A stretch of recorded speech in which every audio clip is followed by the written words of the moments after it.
기본적으로 시장은 금리를 아직 올리지도 않았어요. 긴축을 이제 막 시작하려고 하고 있고, 긴축을 시작할 정도로 경기가 살아나고 있다. 우상향이라고. 그럼 어떤 업종이 어떻게 들어 올릴 것이냐, 그것만 생각하시면 돼요. 지금까지 2015년 이후에 2016년부터 2017, 2018, 2019, 2020, 2021 지금까지 계속 상상을 초월하는 실적은 일단 전기전자 업종이 내줬다. 그럼 그 이전에는 어땠느냐? 아니에요. 삼성전자, 하이닉스의 흐름은 2003년부터 2007년까지 폭등 랠리 나올 때 우리나라 원화가 1140원에서 얼마까지 내려오면 900원이 이탈됩니다. 2007년도에 900원이 이탈돼. 상상을 초월하죠. 이 당시에 방송 나온 사람들이 전부 엉엉엉엉 울었어. 왜 우세요? 우리나라가 GDP의 70%가 수출인데, 원화가 너무 강해서, 이거 큰일 났다고. 아니, 주식장이면 주식에 대해서만 얘기하면 되지, 원화 강세를 왜 얘기해? 그게 뭐냐면 그 당시 기준에서도 우리는 속된 표현으로 후진국이었다는 얘기예요. 그냥 대기업에서 슬쩍슬쩍 던지고 흘리는 거죠. 아이고, 이거 큰일 났네. 원화가 이렇게 강해가지고, 아우, 현대차이고, 아우, 수출을 못하네. 가격 경쟁이 이렇게 근데 노사 분규를 해. 큰일 났네. 수조 원의 손실이 나. 뉴스가 왜 뭐 수조 원의 손실이 났대. 아니 수조 원의 무슨 손실이 나. 뻥쟁이들 아주. 결과적으로는 국산품에 애용합시다. 농담해라. 국산품에 애용합시다. 애국심 마케팅. 그래서 정부에 대해서 환율 정책에 대해서 압박을 하고. 근데 결국은 정상적인 우리가 굉장히 좋다면서요. 조선에서 어마어마한 실적을 30년 만에 어마어마한 실적을 내고 달러를 막 사들여다 보니까 어떻게 돼요? 달러 사들여는 게 달러로 결제받고 원화를 막 사서 원화를 가지고 이제 급여도 나눠주고 해야 될 거 아니에요. 그러다 보니까 원화가 강세를 띨 수밖에 없었던 구조였죠. 또 비이성적인 그 환율 방어를 못하게 규제를 하고 있을 때였죠. 결론적으로 이 당시 기준에 삼성전자, 하이닉스 시장 수익률이 안 나옵니다. 시장 이렇게 하면은 삼성전자, 하이닉스는 현대차에 이렇게 움직였어요. 시장 수익률이 안 나와. 누적적으로는 시장 수익률 정도 수준? 결론은 그럴 때 사는 게 아니라 지금의 기준에서는 2013년도에 영업이익 36조 7천억이거든요. 그 영업이익을 2018년도에 57조 이상을 땡겨버립니다. 상상을 초월하죠. 근데 여기에 자사주의익 소각을 14%를 한다고 했잖아요. 어마어마하죠. 거기에 화폐가치 훼손, 나머지 종목군들 강세 뛰는 거는 상당 부분이 화폐가치 훼손을 얘기한단 말이에요. 근데 얘는 주가가 그렇다고 허벌나게 올라온 것도 아니야. 하이닉스를 예를 들면 2016년 5월 18일 날 얼마? 25,650원이었는데 이때 당시에 시가총액이 7억 2,800만 주 해주면 18조 5천억 정도 나온 거예요. 자산가치가 20조 수준. 자산가치보다도 안 좋았어요. 왜? 실적이 계속 깨져. 얼마까지 깨졌는데 2분기 실적이 5천억 미만으로 예상됐어요. 그런데 2018년도에 분기 실적이 연간 단위 영업이익이 20조 8천억이니까 분기 실적이 한 5조 돼버린 거예요. 10배 올라버린 거예요. 실적이. 10배. 주가가 10배 올랐나요? 아니죠. 이때 순이익만 2년 동안의 순이익만 얼마? 순이익만 26조를 올립니다. 지금 자산가치가 이 당시에 20조였던 자산가치가 지금 60조를 넘겨요. 60조 수준, 60조 수준.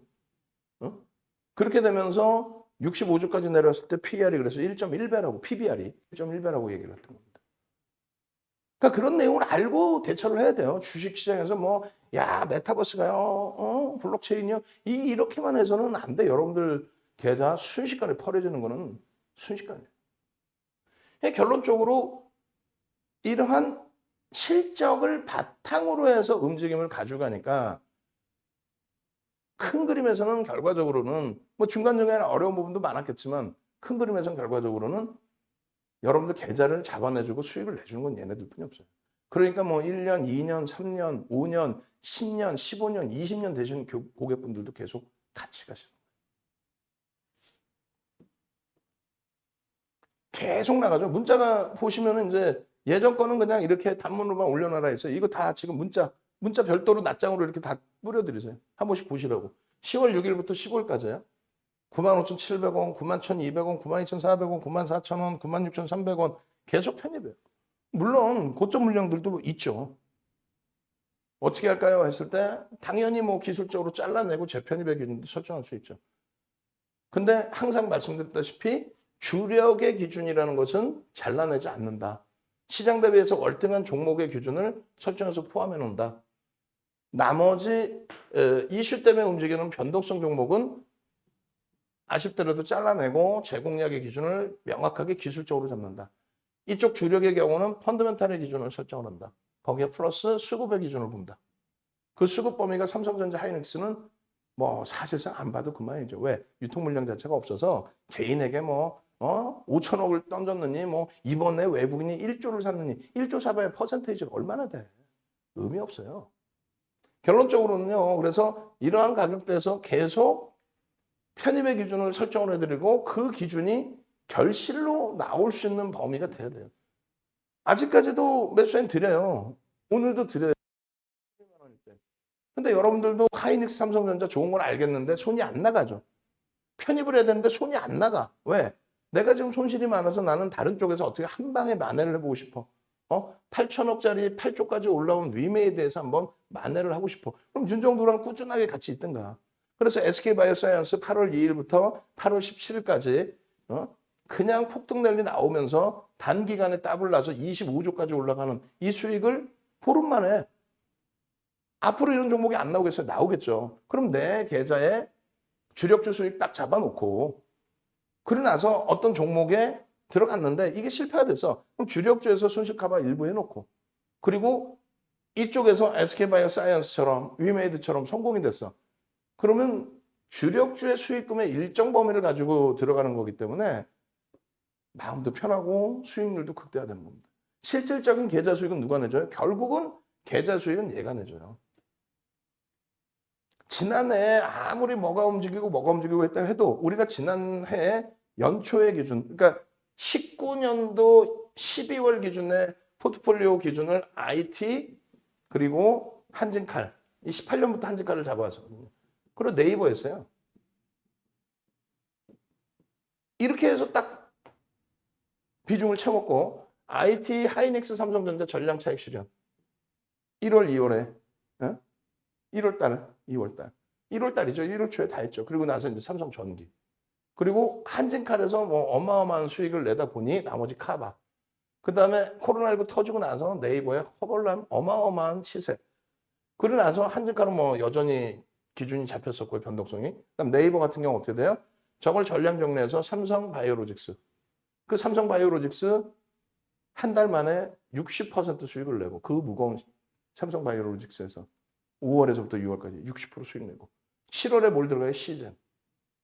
10만 원대에서 30만 원까지 더블 수익을 한 달 만에 내고 계속 이게 30% 비중이죠. 이거는 계속 가져가고 있었고 그 다음에 이제 요 기준이 7월 시즌 이후에 8, 9, 10월에 재차 포트폴리오를 재정비합니다. 어떻게? IT, 자동차, LG화학으로. 3개월 동안.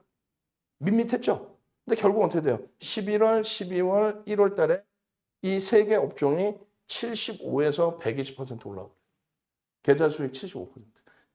그 수익이 나니까 나머지.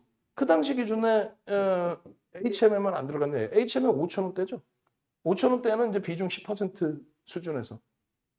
그리고 2021년 2만 원 넘기고 3만 원 갈 때 거기서부터 20% 비중. 그것을 이제 5만 원까지 오는 과정에 전량차익 실현 3번 재편입. 마지막에는 솔직히 실패를 했어요. 마지막엔. 그렇다 손 치더라도 주력주의 기준에서 우리는 항상 일단 내 원금은 일정 범위 지켜내고 있다. 그러고 나서 내 포지션이 손실이 없이 잘 방어를 취하고 있는 상태였다면 그런 상태라면 여기서 수익 범위를 그 다음 범위에 또 잡아내실 수 있는 거예요. 종목군은요. 2차 전지 2차 전지 이전에 또 바이오주들 난리가 났었잖아요. 사실상. 예? 그죠? 순환성의 바이오주들 그리고 SK바이오사이언스, 그다음에 HLB, 그리고 이제 우리 한국 BNC, 바이오랜드 이런 거 다 들어가서 여기서 수익을 냈었고, 그다음에 2차 전지 범위에서 에코프로 삼형제의 기준, 그리고 LNF, 그러고 나서 이제 나머지 종목군들, 그러고 나서 게임주들, 위메이드부터 해서 쭉쭉쭉. 그러고 나서 이제 뭐 다날, 비덴트, 뭐 덱스터, 오케이. 그러고 나서 이제 지금의 기준은 IT 장비 부품 업체의 수급이 어마어마하죠. 그럼 여기서 이들만 갈 것이냐? 이들이 거래가 수반되면서 같이 갈 것이냐? 그거만 생각하면 돼요. 그럼 이러한 기준을 잘 판단할 수 있는 거는 주력에서 어찌됐건 55에서 70%. 그 주력이 누구라고요? 맨날 똑같은 얘기예요. IT. 자동차, LG화학. 자동차, LG화학은 지금 거래가 둔화돼 있다. IT도 둔화된 거래 대금이었는데 주봉상으로 지금 2주, 3주째 터지고 있는 거예요. 그러면 이제 스타트인 거예요. 그래서 이쪽에 IT 집중. 수익 종목도 지금 IT 쪽으로 집중. 그 결실을 내야 돼요. 지금 들으시면 이제 다 혼자 하실 수 있을 것 같잖아. 문제는 내일 또 되면 또 틀리다는 거야. 그러니까 매번 지난달에도 똑같아. 11월 달에도. 아, 어제 가입할 걸. 왜? 11월 달에 이제 뭐 게임주들 10월 달 게임주들 난리 났거든. 10월 달에만 위메이드가 따블이 나니까. 맨날 방송할 때마다 이거 왜 못 샀었어요? 그러면 아, 어제 가입할 걸 오늘이라도 가입해야겠다. 그렇게 해서 내일 아침부터 같이 가야겠다. 이렇게 기준이 잡히는 거죠. 지금도 똑같아요. DB하이텍 다시 막 5%씩 올라오고 하이닉스 PER 6.49배에서 지금 쭉쭉쭉 그래서 올라와서 바닥 대비 35% 올라오다 보니까 발만 동동동동 부르는 거야.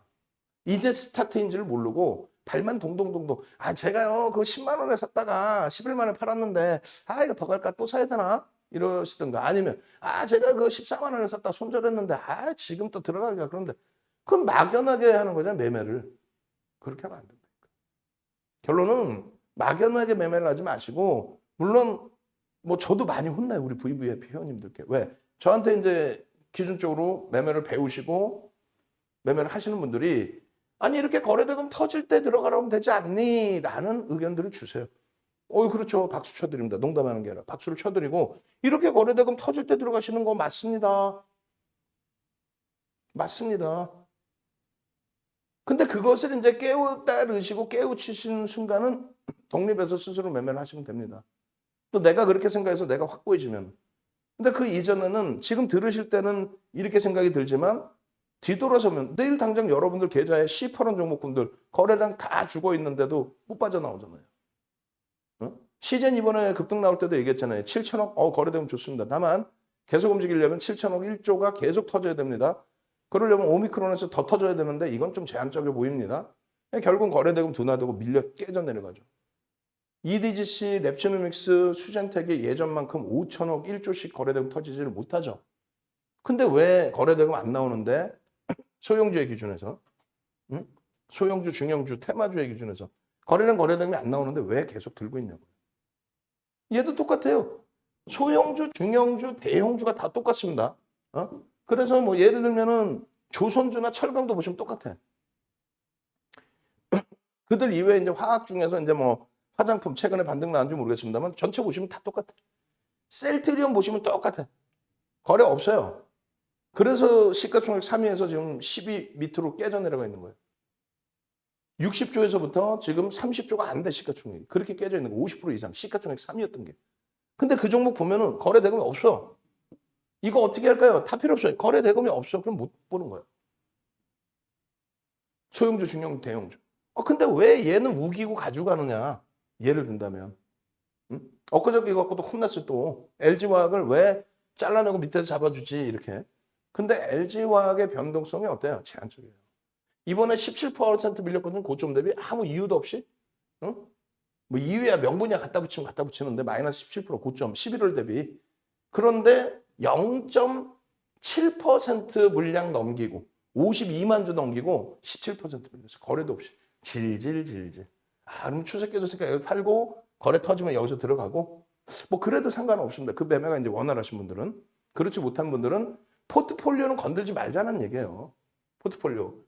말씀드린 것처럼 그냥 대형주, 한국전력 자식에게 물려줘야지, 자녀에게 물려줘야지, 냅뒀더니 더 가더라. 그게 안 된다니까. 한국전력 시가총액 1위였잖아. 언제까지? 99년까지. 지금 20위 안에도 없어요. 냅뒀더니 더 가더라는 안 돼요. 삼성전자, 하이닉스도 무조건 이뻐서가 아니라 예전 같으면 매매 못하게 합니다. 실적이 안 되니까. 워낙 너무 강세를 띄니까 그때는 가격 경쟁력이었으니까. 지금은요. 반도체가 가격 결정력을 갖고 있죠. 가격 절정력을 갖고 있기 때문에 과도한 흐름에서는 그렇다면은 유지하자. 어차피 캐시카우 역할을 할 수 있다. 이쪽은. 지금은 당장은 어려운 부분이 있다 할지라도 이때 정리해서 성향상 이걸 가지고 말 그대로 뭐 위메이드나 다나를 사서 매매할 건 아니니까. 이 하이닉스 삼성전자를 가지고 가는 성향상. 그럼 다른 업종을 봐야 되는데 펀더멘탈상 더 유리한 업종은 제한적이다. 이걸 정리해서 바이오를 들어가서 바이오 매매를 한다? SK 바이오사이언스? 아니다. 그래서 주력은 채워놓고 그러고 나서 SK 바이오사이언스를 들어가려면 여기에서 현금 뭐 20에서 또 단타 스윙 나머지 금액이라고 한다면 이렇게 플러스 해주면 나머지 금액 어떻게 돼? 10에서 25%를 단기 공략 또 스윙을 할 수 있다는 거예요. 하여간 그 전략 부분을 혼자 하시기 굉장히 힘드신 부분이 있기 때문에 그렇다면은 그 전략을 흔들리실 때마다 잡아드린다는 거죠. 대표님 다 좋은데요. 가장 많은 질문이 그거예요. 다 좋은데요. 이거 살아날 수 있을까요? 이 기준이. 예를 들어서 살아날 수 있을까요? 이 기준. 살아납니다. 과도합니다. PER이 6.5배. 이건 말이 안 되는 얘기입니다. 말도 안 되는 소리입니다. 결국은요. 가장 좋은 건 여기서 잡으면 되죠. 가장 좋은 건. 근데 그게 이제 여러분들이 같이 움직이시다가 여러분들이 와닿는다라고 하면은 그건 이제 독립하셔서 하시면 돼요. 여기도 마찬가지예요. 이런 자리에서 딱 잡으면 되지. 그랬을 때 가슴에 손 얹고 생각해 보세요. 여러분들이. 예를 들어서 얘를 정리해서 A라는 다른 종목을 들어가 있어요. 근데 하이닉스가 이번에 8% 올랐죠. 그러면 얘를 정리해서 빨리 일로 따라붙을 수 있을까? 그게 어렵죠. 그러다 보니 주력주는 건들지 말자. 그게 이해되셔야 돼. 그러니까 자산이 어느 정도 이제 뭐 포트폴리오를 구성하고 계신 분들, 뭐 아파트도 있으시고, 뭐 건물도 있으시고, 그러니까 부동산 자산이 있고, 뭐 채권 자산이 있고, 현금 자산이 있고, 또 상품 자산도 일부 있고, 이러신 분들의 경우는 포트폴리오 구성을, 우리 뭐, 변동성 큰 종목 주세요. 이러진 않아. 왜? 상식적으로 아시니까. 일동제약 같이 상한가 갈 종목 주세요. 아니, 상한가 갈 종목 드리면 되지. 다만, 그것을 내가 요만큼 들어가서 변동성 매매를 하는 거지. 삼성전자 비중을 다 팔아서 일동제약을 들어가서 인생 뭐 있어? 한 방 해볼까? 이렇게 하면 안 된다는 거예요. 상한가 종목이 있다 할지라도. 채워놓고 매매가 좀 난 매매하고 싶다 하시는 분들은 매매가 원활하실 경우에 상한가 종목이든 테마주든 따라붙는 거. 나는 뭐 주도주보다는 뭐 시원시원한 게 좋아. 하여간에 그거는 설정 잘 하시기 바랍니다. 결론적으로 이러한 이야기 대화 자체가 이제는 좀 무의미해질 수 있는 그런 상황이 나올 거예요. 어떤 거? 이렇게. 그러면 윤정도 맨날 또 방송 나와서 악셀 겁니다. 제발 좀 쓸데없는 상한가 쫓아다니지 말고 상한가는 매일매일 잡아드릴 테니 상한가 매일매일 잡아드릴 수 있어요. 일주일에 뭐 상한가 몇 번씩 나오잖아요. 사실은. 응? 그잖아요. 상한가 매일매일 잡아드릴 수 있으니 그렇다면 주력부터 채워놓으시고 상한가는 요만큼만 들어가신다는 약속을 하십시오. 꼭 보면 상한가에 너무 많은 비중이 들어가 있어서 나중에 난처한 케이스가 나오는 경우들이 있단 말이에요. 화장실 갔다 왔더니 상한가 풀려가지고 막 마이너스 7%, 10%, 15% 감당 안 되잖아요. 오늘 뭐 한국 BNC 같은 경우 또 다날 신고가 내고 또 깨져 내려간 그런 흐름들. 아시겠죠? 주력주입니다. 그래서 혼자 하시기가 어려우신 분들, 나 이거 주력주인지 알겠는데 편입하는 기준점, 이걸 유지하고 가지고 갈 기준점이 흔들려요. 옆에서 자꾸 정점이래요. 그 말 들으니까 그 말도 옳은 것 같아요. 시장 무너진대요. 그 말 들으니까 그 말도 맞는 것 같아요. 그러신 분들은 오세요. 나중에 보시면 뭐 지금도 뭐 한 달 이상, 두 달 이상 뭐 계속 꾸준하게 보신 분들도 계시잖아요. 결과론적으로는 어때요? 채널 돌려서 나오는 말장난하는 친구들의 매매 패턴대로 변동성 큰 종목군들만 가지고 간다라고 가정을 했을 때 여러분들 계좌가 지금 어떻게 돼 있을까라는 생각을 한번 해보시라는 거예요.